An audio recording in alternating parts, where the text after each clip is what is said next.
इसमें एपी में आगे चीज़ें देख रहे हैं। हमने जैसे ही एपी के एन टर्म्स के सम का फॉर्मूला देखा तो हमने उतनी सारी बातें सीख ली, ठीक है ना। अब इसमें हम आगे बढ़ते हैं, लिखिए।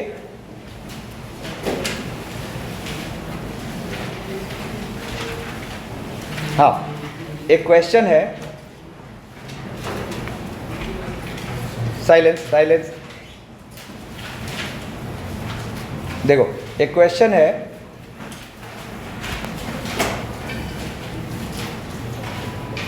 If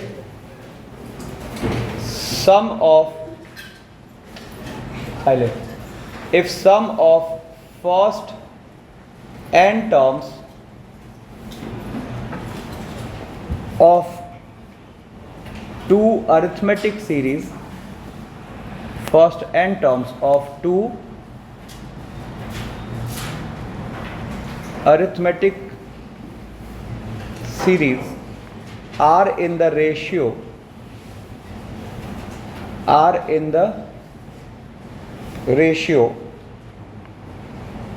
7n plus 1 upon 4n plus 27, then find the ratio of their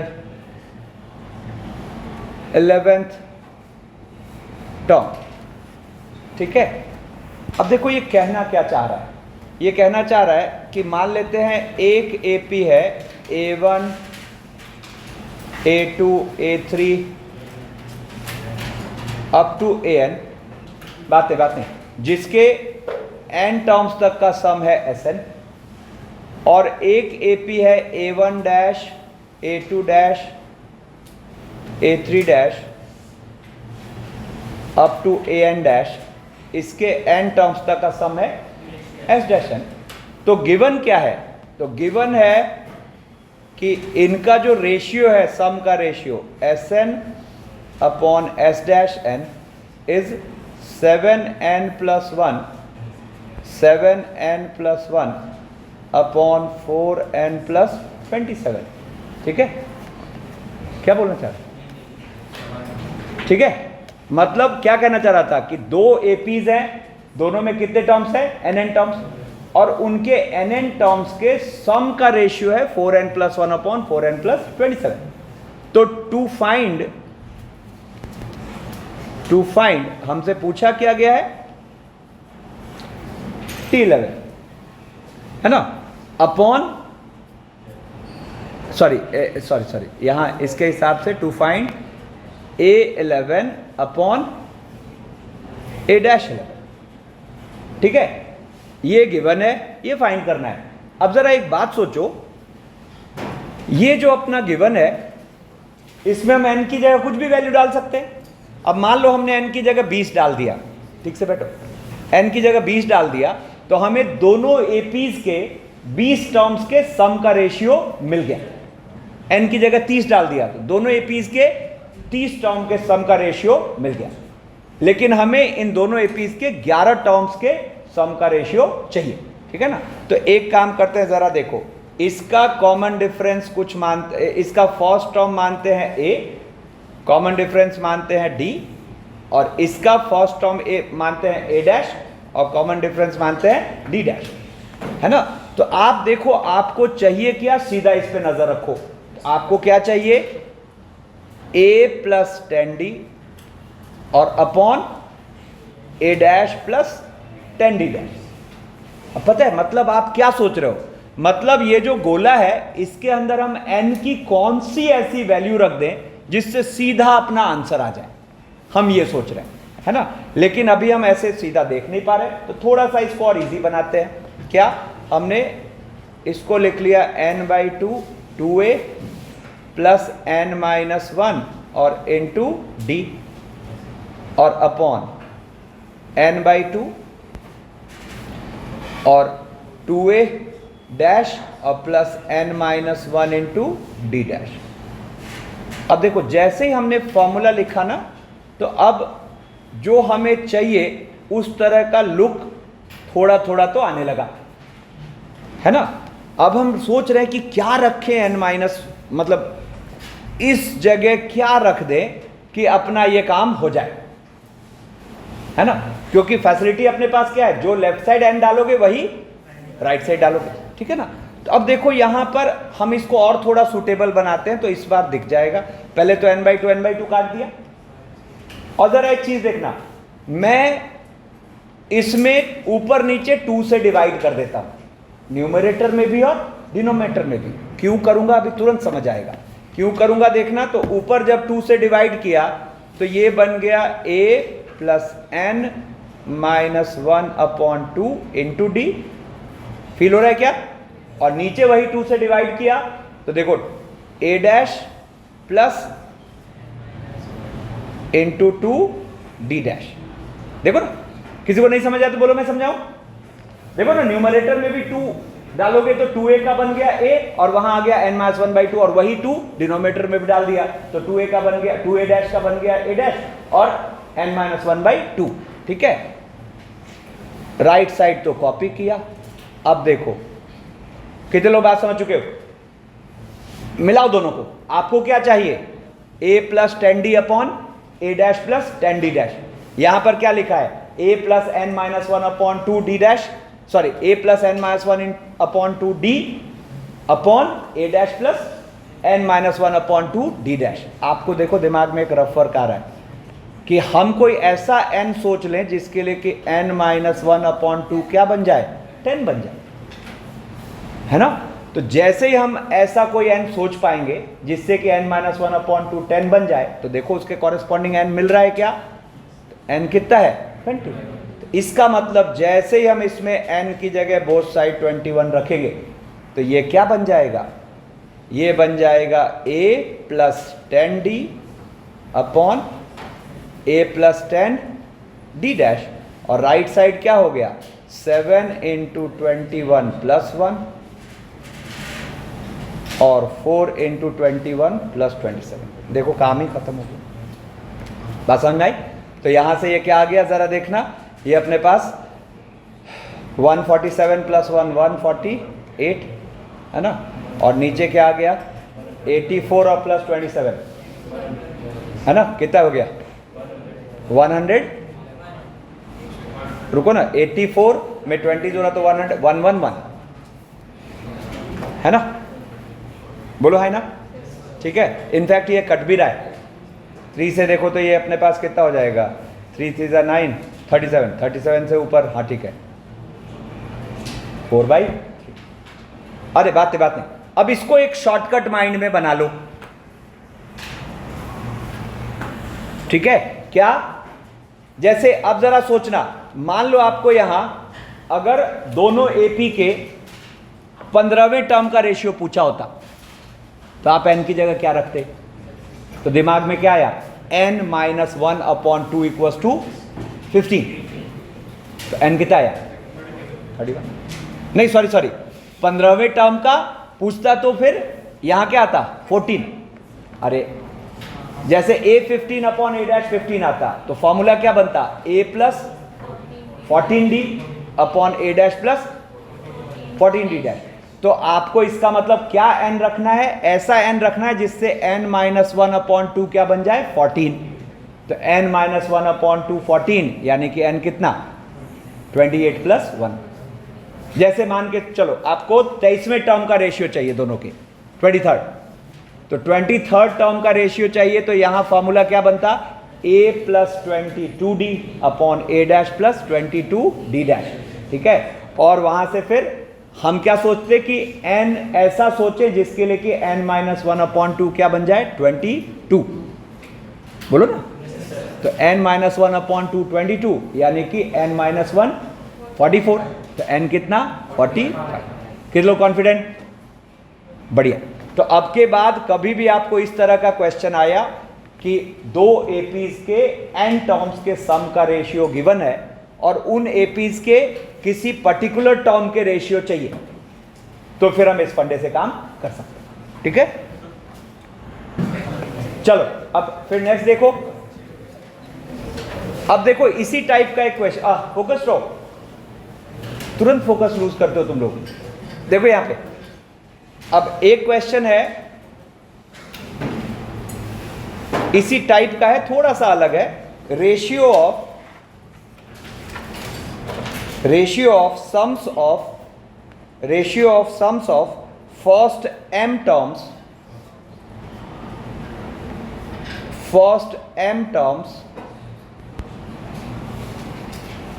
and first n terms,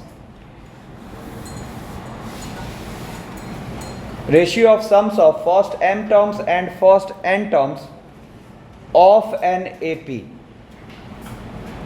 अब देखो फर्क क्या है, पिछले क्वेश्चन में दो अलग एपीज थे, यहां पे एपी एक ही है, उसके m टर्म्स और n टर्म्स के सम के रेशियो की बात हो रही है, ठीक है ना। Is m square is to n square, m square equals to n, sorry m square is to n square. Find the ratio of mth and nth terms of this AP। Find the ratio of mth and nth terms of this AP। ठीक है, अब देखो इसको कैसे tackle करते हैं। ये एक तरीके से Sm अपॉन Sn दे रखा है, m square upon n square.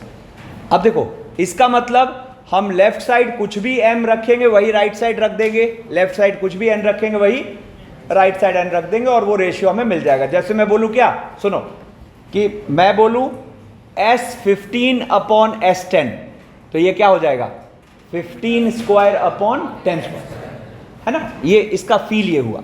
तो अब अपने से पूछ क्या रहा है, हमें इनके mth और nth टर्म का रेशियो ये चाहिए। अब ये जो चाहिए ये एक्चुअली क्या है वो देख लेते हैं।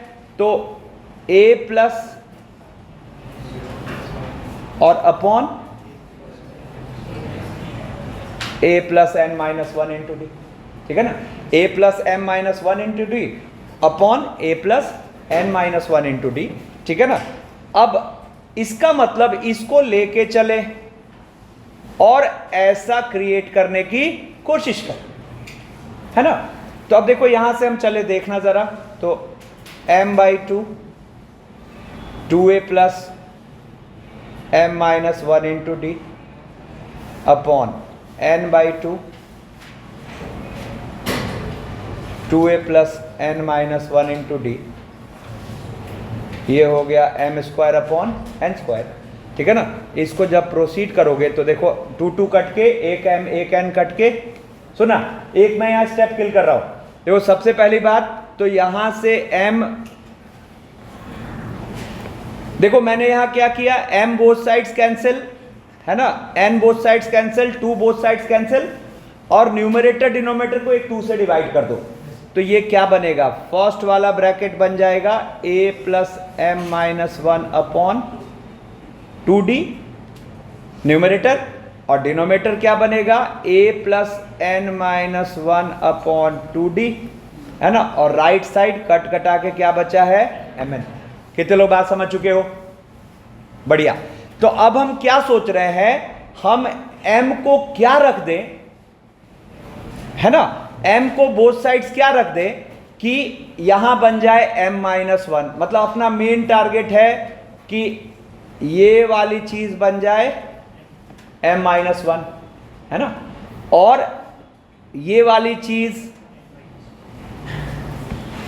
बोलो। तो अब हम क्या कर रहे हैं, सूटेबल सब्स्टिट्यूशन देख रहे हैं, बोथ साइड्स क्या रखें, है ना। तो अगर मैं पहले तो मैं ये हटा देता हूं बातें, देखो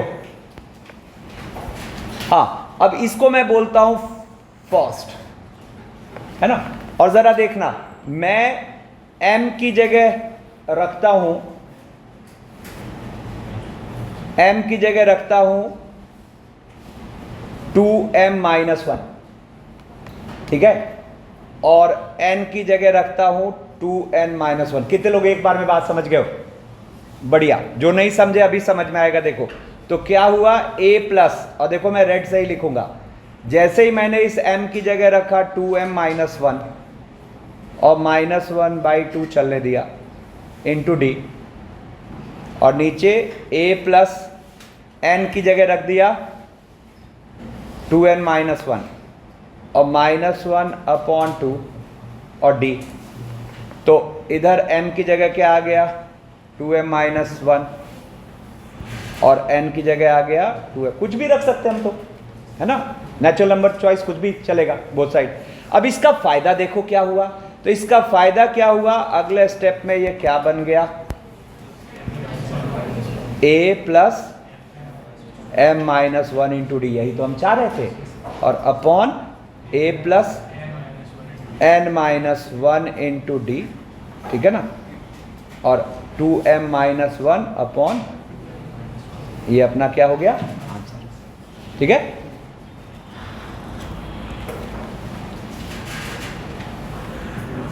अब देखो एक और बहुत इंपॉर्टेंट चीज है ना, इस पे भी आपको मतलब कई बार क्वेश्चन दिखेंगे और जेई ने तो 2-3 बार पूछ भी रखा है। देखिए क्या है, एक क्वेश्चन लिखिए, थोड़ा फोकस रहिएगा। If A is silence, if A is the first term, if A is the first term and D is the common difference, D is the common difference of an AP, bracket में A not equal to 0 लिख लीजिए, having Sn as its sum of first n terms, first n terms, मतलब कहीं Sn लिखा है तो इसका मतलब फर्स्ट से लेकर n टर्म्स तक का जोड़ है ना, सच दैट, अब देखो यहां वो लाइन आ रही है ना, SMX upon SM, SMX upon SM is independent of m, is independent of m, bracket में लिख लीजिए m और x दोनों बिलोंग टू नेचुरल नंबर है, तो कह रहा है देन, बात नहीं, then find d upon a। इसको एक स्टैंडर्ड सिचुएशन की तरह ट्रीट करिए जो कई बार क्वेश्चन में आपको दिखेगा अप्लाई होता हुआ, है ना। पहले आप इसको फील करो, ये क्या कहना चाह रहा है, ये कहना चाह रहा है कि SMX upon SM is independent of M, SMX upon SM is independent of M। मतलब समझ रहे हो क्या, मतलब ये कहना चाह रहा है कि जैसे M की जगह ले लो, मान लो 3, तो S3X अपॉन S3 बोले, या फिर S4X अपॉन S4 बोले, या फिर S5X अपॉन S5 बोले, ये ऑलवेज सेम होगा, है ना। जैसे x को आप कुछ भी रैंडम वैल्यू ले लो, है ना, तो जैसे मान लो x को ले लेते हैं हम 10, तो फॉर x इक्वल टू 10 ये सिनेरियो क्या बनेगा कि S30 upon S3 will be equal to S40 upon S4, S50 upon S5, ठीक है ना। मतलब यहां m कुछ भी रखें, पहले तो mx नंबर ऑफ टर्म है, फील करो, अरे m और x कुछ सोचो, जैसे 3 और 4 सोच लिया तो वो क्या बन गया 12, तो इससे डरना मत। SMX मतलब m और x का मल्टीप्लीकेशन लिखा हुआ, कुछ तो आएगा, है ना। तो अब देखो इसको कैसे सॉल्व करेंगे, तो मैं SMX और अपॉन SM लिखता हूं, फॉर्मूला लगाते हैं, क्या होगा mx अपॉन 2 और 2a plus mx minus 1 into D और अपॉन m/2 और 2a प्लस ऐसा, है ना। अब देखो इसमें कुछ पार्ट तो ऐसे ही कट गया, ठीक है ना, मतलब ये यहां से m/2 उड़ा दो x, और देखो इसको थोड़ा मैं अरेंज करता हूं, 2a माइनस डी और प्लस mx d, है ना, और नीचे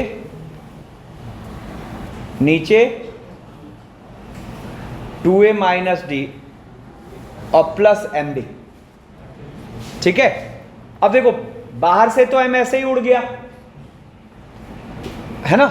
अब हमें ये जो रेशियो है इसको m से फ्री रखना है, मतलब m कुछ भी डालें रेशियो सेम होना चाहिए, तो ये m से फ्री होना चाहिए। अब जरा सोचो, यहां से एक बात बताता हूं, for smx upon sm to be independent of m, for smx upon sm to be independent of m, to be independent of m, ठीक है। अपने पास दो ही रास्ते हैं, गौर करना, देखो देखो यहां ध्यान दो, दो ही रास्ते हैं, या तो हम 2a माइनस डी को जीरो कर दे, सोच के देखो तो, अगर 2a माइनस डी वाला पार्ट जीरो हो गया, है ना, तो इसके गायब होते ही ऊपर नीचे से m क्या हो जाएगा, कैंसिल आउट, यस और नो। या फिर एक और रास्ता है, या फिर हम d को ही जीरो कर दें। अब सोच के देखो, अगर हम d को ही जीरो कर दें तो ये वाला पार्ट ही क्या हो जाएगा, गायब, फिर से ये m से फ्री हो गया, है ना। तो अभी एक बार बताया तो चमकेगा, है ना, कि अगर इस रेशियो को m से फ्री होना है तो दो ही रास्ते हैं, या तो 2a माइनस डी जीरो हो जाए या फिर d जीरो हो जाए, ठीक है ना। तो अब आपसे पूछा क्या था क्वेश्चन, जरा देखो, आपसे पूछा था d/a, तो देयरफॉर आपको d/a की यहां से दो वैल्यूज मिल रही है, यहां से देखो तो 2 या फिर 0, ठीक है। चलो अब फिर एक और इंटरेस्टिंग ऑब्जर्वेशन देता हूं, देखो क्वेश्चन है,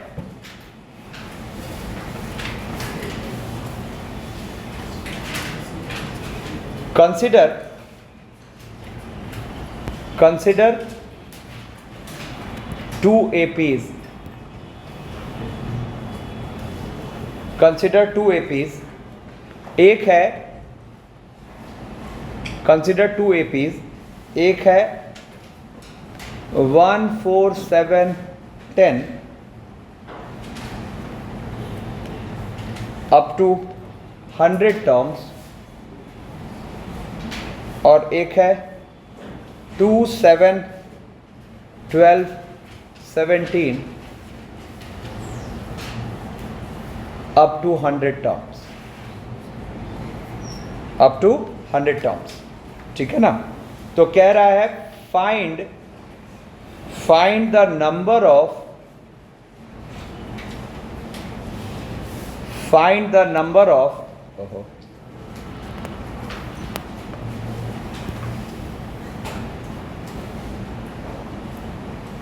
common terms, find the number of common terms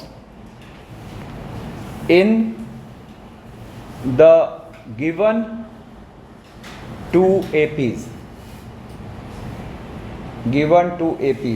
कह रहा है also find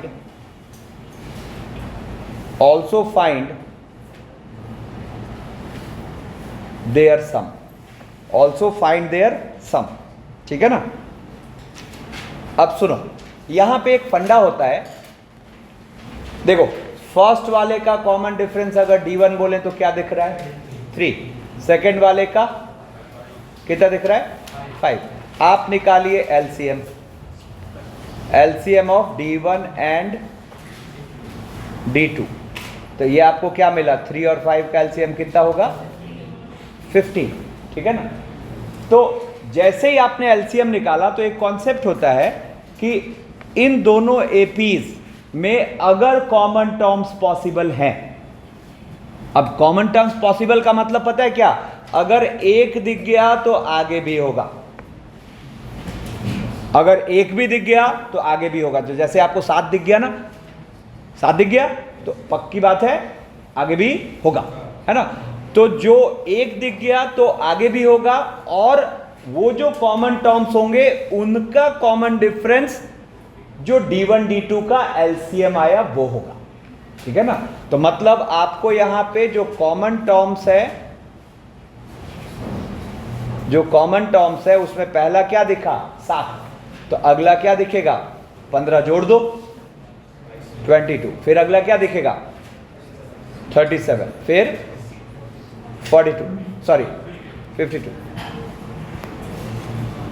फील आया क्या सबको? ये हो गया कॉमन टर्म।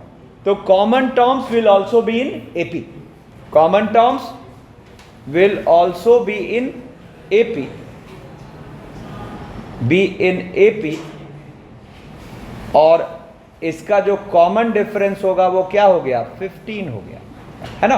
अब क्वेश्चन क्या कह रहा था कि टोटल कितने कॉमन टर्म्स आ रहे हैं वो गिनो, है ना।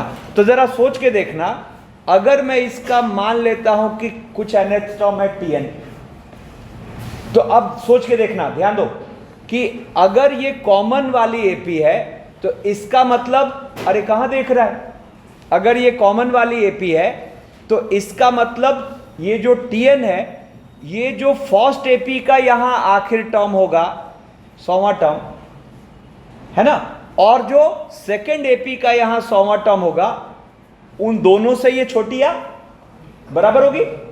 अरे कॉमन तभी होगी ना जब इनसे क्या हो? छोटी या बराबर।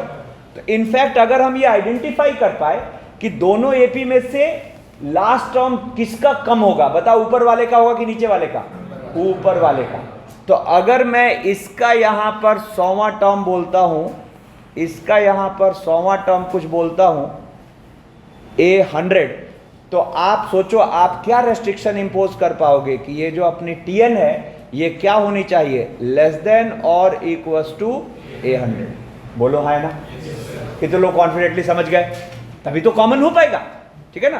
तो अब यहां पे देखो हम Tn का फॉर्मूला लिखते हैं, तो Tn का फॉर्मूला क्या आएगा बताओ? 7 प्लस n-1 और इंटू कॉमन डिफरेंस कितना? 15, और लेस देन इक्वल टू, अब A100, तो A100 क्या आएगा बताओ? 1 प्लस 99 और इंटू कॉमन डिफरेंस कितना था? 3, ठीक है ना। तो यहां से ये n-1 into 15, n-1 into 15 less than equals to ये कितना आ गया देखो, तो ये अपने पास आ गया 1993 हो गया 197, बोलो सॉरी 300 ना, 297, और 1 जोड़ेंगे तो 298, तो 298 माइनस 7 कितना हो गया? 291, है ना। तो this implies n-1 less than equals to 291 upon 15, है ना। n1 को उधर भेज दो तो n less than equals to 15 जोड़ दो 1 ऐड करके, तो कितना हो जाएगा? 9 1 10 और 5 1 6, तो 306 अपॉन 15, यस और नो। अब आप देखो तो ये वाली चीज क्या फील हो रही है? 20 पॉइंट समथिंग समथिंग, बोलो। तो 20 पॉइंट समथिंग समथिंग, देयरफॉर जो n मैक्स मिल रहा है वो क्या मिल रहा है? बोलो ना, n मैक्स क्या मिल रहा है आपको?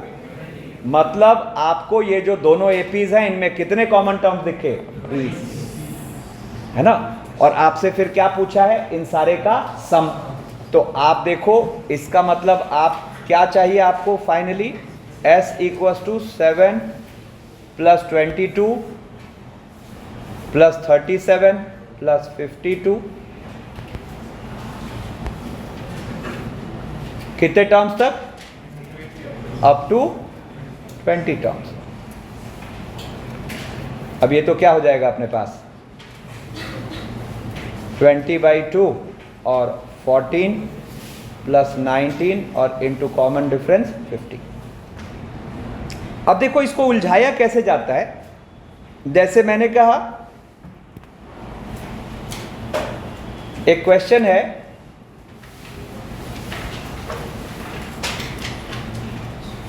The sum of the common terms, बात नहीं, the sum of the common terms of the following, silence रखो, फोकस रहो, द फॉलोइंग 3 APs, अब यहां 3 AP दिए हुए हैं, ठीक है, देखो क्या है, 3, 7, 11, 15 डॉट डॉट अप टू 399, फिर कह रहा है 2, 5, 8, अरे कौन बात कर रहा है, मत करो, 11 डॉट डॉट अप टू 359, फिर एक AP है 2, 7, 12, 17 डॉट डॉट अप टू 197, ठीक है ना। The sum of the common terms of the following 3 APs is equal to, है ना। अब देखो यहां टास्क को थोड़ा सा डिफिकल्ट किया गया। अच्छा एक काम सुनो, नहीं ऐसे सोच के आंसर थोड़े में बता पाएंगे, हाँ नहीं, रुको, देखो ना डिफिकल्टी क्या है, फील करो। देखो फर्स्ट वाली AP का बात नहीं, फर्स्ट वाली AP का मान लेते हैं D1, तो D1 कॉमन डिफरेंस कितना हो गया 4, इसका D2 कितना आ गया 3, और इसका D3 कितना आ गया 5, और LCM हम ले लेते हैं, LCM of D1, D2, D3 क्या हो जाएगा 60, बोलो, है ना। इसका मतलब जो कॉमन वाली AP आएगी, जो कॉमन वाली AP आएगी उसका कॉमन डिफरेंस क्या रहेगा 60 रहेगा, ठीक है, केयरफुल रहना। अब देखो क्या है, यहां पे आपको सबसे पहला टास्क क्या लेना होगा कि तीनों में कॉमन कौन सा, हाँ ठीक है, तो 2 में तो दिख जाता है, 3 में थोड़ी डिफिकल्टी होती है। तब एक मजेदार बात बताता हूं, सुनो, एक काम करते हैं, हम फर्स्ट 2 का सोचते हैं, ध्यान सुना, अरे ध्यान दो, फर्स्ट 2 का, है ना। एक काम करते हैं ना, इसको हम 1 और 2 बोलते हैं, 1, 2, 3। तो अब सुना, कॉमन टर्म्स इन, अब पहला लेते हैं 1 and 2, तो बताओ इसके लिए पहले हम LCM ऑफ D1 D2 क्या बोलेंगे, LCM of D1 D2 is equal to कितना हो जाएगा 12, और देखो आपको फर्स्ट और सेकंड में 11 दिख रहा है, यस और नो, दिख रहा है ना। तो अब आपको पहला टर्म क्या दिख गया 11, फिर 12 जोड़ दो, नहीं तो कितना हो गया 11 12 हो गया 23, फिर 12 जोड़ दो 35, फिर 12 जोड़ दो 47 एंड सो ऑन मिलता जाएगा, ठीक है। अब इसी तरीके से हम क्या करते हैं, जरा देखो, तो अपने पास फर्स्ट और थर्ड देख लो, ठीक है ना। तो फर्स्ट और थर्ड देखा जाए तो आपको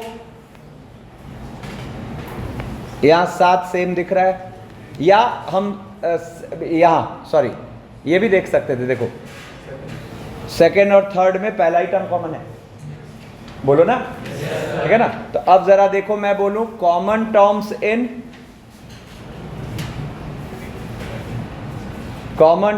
इन सेकेंड एंड थर्ड, कितने लोग बात समझ चुके हो मेरी, है ना। देखो जो नहीं समझे अभी देखते हैं, तो उसके लिए हम LCM ऑफ क्या देखते हैं, LCM ऑफ क्या देखे D2 और D3 कितना आएगा 15, है ना। तो अब देखो पहला टर्म हमें क्या दिखा कॉमन 2, नहीं तो फिर क्या दिखेगा 17, फिर क्या दिखेगा 32, बोलो फिर क्या दिखेगा 47। कुछ अच्छा फील हुआ क्या? कितने लोग कॉन्फिडेंट? तो इस टेक्निक से हमने कॉमन वाले को पकड़ लिया, है ना। तो अब तो ये दिख गया कि जो फर्स्ट और सेकंड में कॉमन है और जो सेकंड और थर्ड में कॉमन है वो तीनों में तो होगा। तो सबसे पहला हमें कॉमन टर्म क्या दिखा? 47, ठीक है ना। तो देयरफॉर कॉमन टर्म्स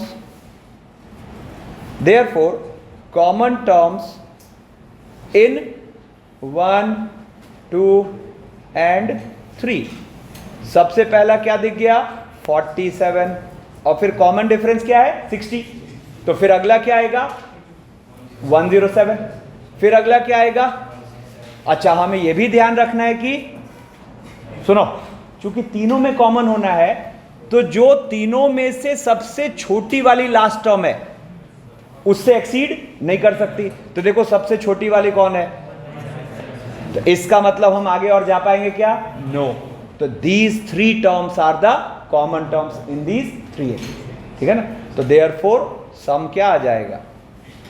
देखो ये 7 7 14 7 21 और 6 4 10 2, ठीक है ना, और कितना गया? 321, ठीक है। एक और इंटरेस्टिंग ऑब्जर्वेशन देता हूं, थोड़ा केयरफुली समझिएगा तो बात पल्ले पड़ेगी। देखो जरा देखना एक चीज, मैंने कहा एकदम फोकस, टफ चीज है, ठीक है ना। A1 A2 A3 A4 ऐसे AP है, और मैं क्या कर रहा हूं, इस AP को एक अरेंजमेंट दे रहा हूं।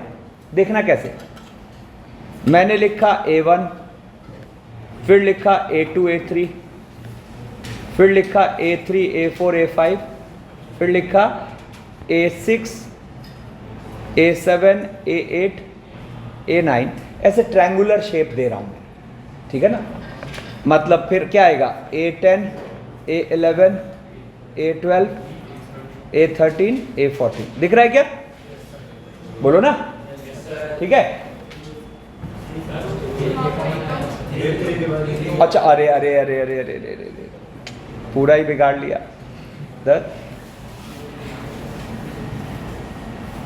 कोई बात नहीं, देखो 1 2 3 4 5 6 7 8 9 10 11 12 13 14 15। अब इसको बोल रहा है फर्स्ट रो, देखो इसको बोल रहा है फर्स्ट रो, इसको बोल रहा है second row, third row, fourth row, fifth row, ठीक है ना। तो ऐसा लिखते लिखते जब हम nth रो में होंगे, ठीक है ना, देखो कहने का मतलब इधर बढ़ते गए, इधर बढ़ते गए, और जब हम nth वाले रो में हैं, है ना, तो यहां पर ऐसे होते होते होते होते ये अपना nth रो है। समझ रहे हैं मेरी बात? तो इस nth रो में अगर मैं यहां am डालूं, कोई ना कोई तो AP का टर्म आएगा ना, तो ये m की वैल्यू क्या, ठीक है। अरे अरे ये आहा, ये वाले में पॉज था।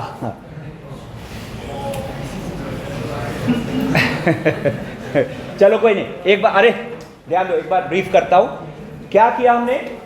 आहा, देखो क्या किया हमने, ये जो AP बनी है ना, मतलब हमने क्या किया, AP के टर्म्स को ऐसे ट्रायंगुलर अरेंजमेंट में रख दिया, और जब ट्रायंगुलर अरेंजमेंट में रखा तो यहां पर जो nth रो का आखिर टर्म आएगा AM, उसमें M कौन सा AP का टर्म हुआ। तो यहां पे मेन फंडा क्या रहा, फर्स्ट रो में 1 टर्म यूज हो गया, सेकेंड रो में 2 टर्म, थर्ड रो में 3 टर्म। तो जो अपने nth रो का लास्ट टर्म आएगा वो कौन सा टर्म होगा, तो हमें ये देखना है कि उसके पीछे कितने AP के टर्म्स यूज हो चुके। तो अपने पास ये 1 + 2 + 3 अप टू n, और वो कितना हुआ, n × n + 1/2, है ना। इसी का हमने यहां इस क्वेश्चन में क्या फायदा उठाया, जैसे ये क्वेश्चन क्या कह रहा है, an AP is written in the following way. देखो 2 5 8 11 14 17 वाली AP ऐसे रख दी गई, और बोल रहा है कि 10वें रो के सारे टर्म्स का सम बताइए, है ना। तो अगर हम मान ले कि इसके 10वें रो का लास्ट टर्म x है, मतलब देखो ये am अगर x है तो अपने पास m की वैल्यू आ जाएगी 1 से लेकर 10 तक का सम, यानी कि कितना 55। तो अपने x आया a55, जिसको कि हमने निकाल लिया 164 अपने उस AP के फॉर्मूले से 55th टर्म। और हमने क्या करा, इससे प्रीवियस वाली रो का आखिरी टर्म क्या आएगा, तो जैसे अगर ये 55th आ रहा है तो इससे प्रीवियस रो वाली आखिरी टर्म हम बोलेंगे 55 माइनस 10 यानी कि 45th, ठीक है ना। तो अपने पास A45 जैसे हमने लिखा तो ये आ गया अपना A134। तो हम 10th रो का फर्स्ट एलिमेंट भी देख लिए विच विल बी y+3, और फिर हम इस 10th रो के सारे टर्म्स का सम क्या लिख रहे हैं, तो 10/2 और फर्स्ट टर्म हो गया y+3, लास्ट टर्म हो गया x, और यहां से ये अपना आंसर आ जाएगा।